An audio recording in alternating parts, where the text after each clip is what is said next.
All right, I'm going to show you guys two photos here, one from Singapore and one from Cairo. And I want you to think to yourselves about who you'd be looking to ask for advice if you wanted to solve the waste problem. Would you go talk to these guys in Cairo, or would you go talk to these guys in Singapore? This is Wastebusters, guys. Who you're going to call? Well, what I want to have you convinced of by the end of this talk is not only that we can learn a lot more from Cairo than we can from Singapore, but that our failure to see waste the way they do there is part of the way in which we're falling behind in the West, and that a lot of the most dynamic things that are happening in the world of waste today are happening in the developing world, and especially in China, by people who aren't environmentalists. When you create a really good system, a system that's extremely efficient and that's capable of disappearing as though by magic out of your kitchen or off your doorstep, as much waste as you can produce, you think, wow, that's pretty good. Look how clean our streets are. And if you ever visit Cairo, you probably congratulate yourself on what a good job we're doing. It's exactly the same problem with people who think that more efficient technologies are going to solve our climate change problems. See, the thing is, when you make a better, more efficient car, what happens? You use it more. So we have great waste management systems that make it easy for us to produce a lot of waste and allow us to avoid having to confront the daily reality of our consumption, which here on this street in Cairo you see. But we're not quite there yet. I want to take you to where we would normally go if we were, say, a city planner in Calgary or San Francisco, to get a little bit of a sense of what the best practices are and what kind of ideas we might borrow. Chances are you're going to go look at the OECD countries, people who think like us. We don't want to see what those guys who don't think like us do, because we already pretty much have it figured out, right? This is data coming from a European Observatory on Waste in France in collaboration with a French waste management company called Veolia, which is why it's in French. Now, I, of course, was curious to see how Canada was doing. We clocked in at about 26.8% recycling nationwide of municipal solid waste, basically what we think of as garbage. But much more than knowing what Canada was doing, as a good Canadian, I was interested in knowing, are we doing better than the States? Because that's always what really matters. And my bosom swelled with righteous pride when I discovered that although we were only at the middle of the table, we were ahead of the US. Of course, up at the top are the usual suspects in all matters socially progressive, the Scandinavian countries, Switzerland. But there's one surprising factor here. Compared to the 33.9% that they're getting in those countries, guess who's way out ahead of everybody? South Korea. And if you didn't expect they would be at the top of the OECD chart, you're going to be really surprised by what I'm going to tell you in a second. But let me just sidestep for a second, because what this table is about is actually municipal solid waste. And when you look at gross national trash, another way of measuring how progressive countries are, municipal solid waste is only a tiny fraction. So all of that effort that we're focusing in our homes and getting kids to put newspapers in one bin, glass in another, plastic in a third, that's great. But if you can believe these figures, that, even if it works, is only ever going to touch about 2.5% of the waste stream. This comes from a fantastic book by Annie Leonard called The Story of Stuff. And she has a webpage you might be interested in checking out. Now, I think she's exaggerated a little bit, but the point is that Radio Shack radio that you buy, say, for $4.99, that of course breaks 3 months down the line, why else do you think it was that cheap?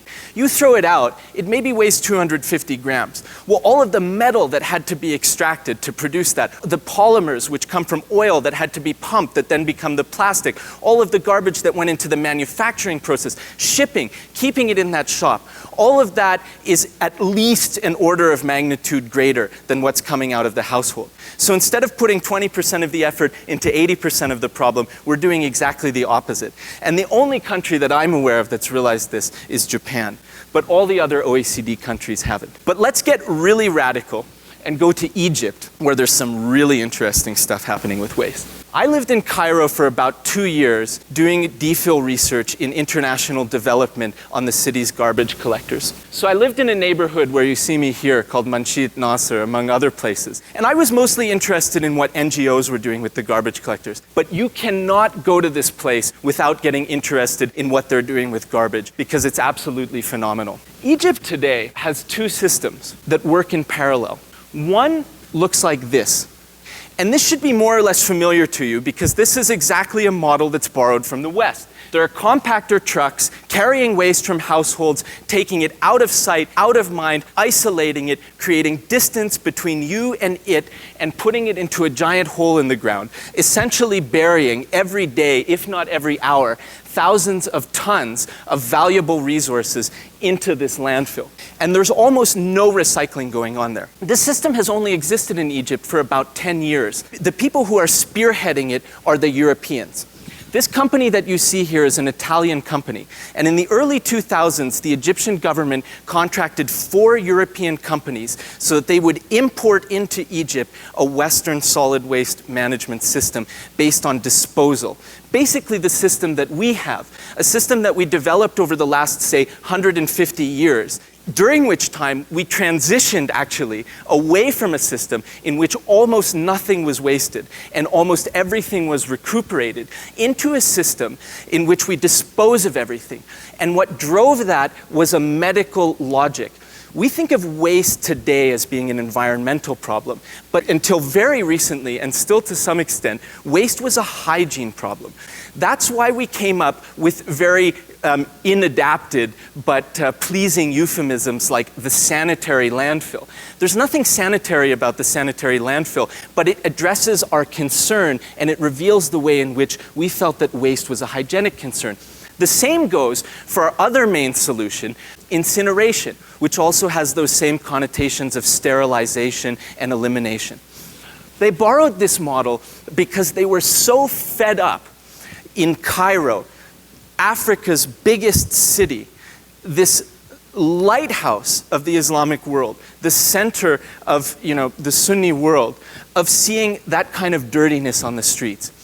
And you just have to go to Paris or London or wherever, see those nice clean streets to think, geez, these guys must have the solution. So why don't we import lock, stock, and barrel, hook, line, and sinker, the system that they have? And this is what it's given us, the complete elimination of recycling. On the tip of this garbage mound, there are actually people picking on the front of that. These are the kinds of iconic images of third world poverty. If you see this film called Wasteland that's in theaters at the moment, this is the kind of stuff you'll see. It's very sort of artisanal and small scale. What's happening on this dump is basically everything is going to waste. I'm going to show you the system that they had in Egypt prior to this and which still exists in parallel. This is a different sort of system, one that's not based on waste disposal, but on a different kind of logic. What we're going to look at now aren't garbage collectors the way you and I probably think of them. These aren't people who put on a uniform every day and get on a compactor truck and go pick up waste. They actually live together in enclaves around the city. These are neighborhoods in which everyone living there is in one way or another involved in the garbage collecting business.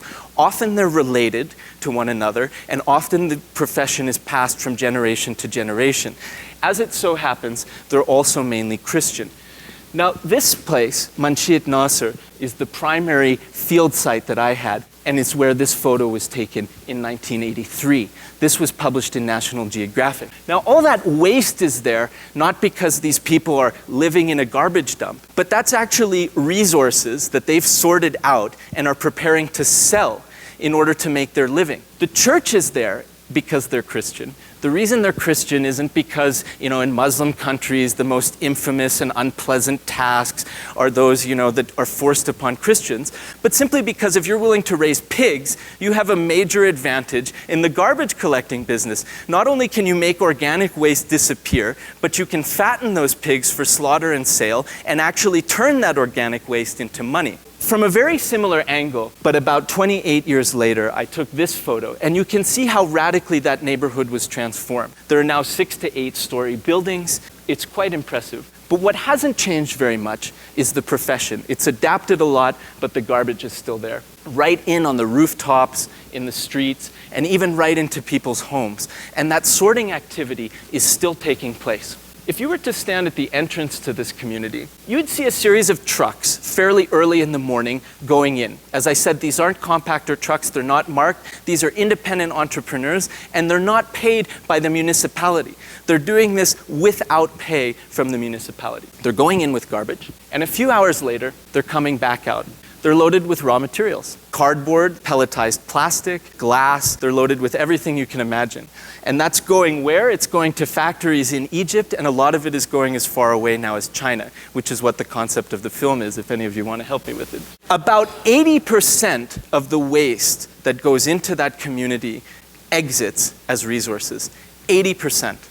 We're talking 25 in Canada and about 33.9 in the best countries that we're looking to, and only 50 at the top of the OECD. So these guys are completely destroying us in terms of their recycling rates. So what happens in that neighborhood to produce that transformation? The first step is to sort it out. You've got to separate things into glass, into paper, into plastic, into metal, into organics, which is done in a pretty unpleasant way there because they don't have source separation. But with source separation, you can make this a lot better. And then it gets sold on to a series of middlemen who are specialized in certain products. For instance, this guy's working in metal cans and basically subjecting the cans to a series of different processes, compaction, things that would be very simple for us to do here if only we were willing to get into it. Same thing goes for cardboard. The process is very simple, just needs to be separated and baled up the way these guys are doing here. Now, I haven't shown plastic because it's a little more complicated. There's a lot of chipping and extruding processes, washing and pelletizing and so forth, but the basic concept is the same. Whatever goes into this place is treated as a resource. And this business is one of resource extraction, not of waste disposal. Now, if you don't believe me that waste is a commodity, let me tell you what happened to these guys in 2008. Because one of the problems we have in the West is that we associate wealth with disposal. We think that the more you destroy, kind of like in a potlatch, the more you prove that you're powerful, the more you prove that you're wealthy. And that the more you're kind of picking through the waste and keeping things and being frugal, the more it's a sign that you're going through the Great Depression, World War II, or you've hit on hard times. Well, you might be surprised to discover that in 2008, when the financial crisis hit, what do you think? Were people trying to get into this business because they lost their jobs, or were they trying to get out of this business? They were trying to get out of this business. So those washed up hedge fund managers or guys who bet on pork bellies or oil or whatever it might be, they didn't become garbage collectors if only there was that kind of justice. Because these are commodities, they trade just like everything else. So when the market tanked, people were trying to become shopkeepers and truck drivers and get out of the garbage picking business because they couldn't make as much money in it anymore. So you've got one city, one set of stuff, but two different ways of seeing it. One that was imported from Europe because they thought that we had the solution, and that's being basically spearheaded by European companies and is resulting in all of that waste being thrown away. And you've got another one that's based on resource extraction. It's very simple. It's all about how you see waste. I kind of have, as a final message, these guys aren't environmentalists. They're not doing that, and it's a heck of a lot more unpleasant than having to sort your waste in your kitchen or whatever else. And yet they're willing to do it, not because they believe in that discourse, but because they have this relationship to waste as a commodity. So my take is, in the West, we've got the wrong discourse attacking the wrong set of waste in the household. And if you look at this, you can learn a lot about why not only we're going to fall behind, but we already are. Thanks very much.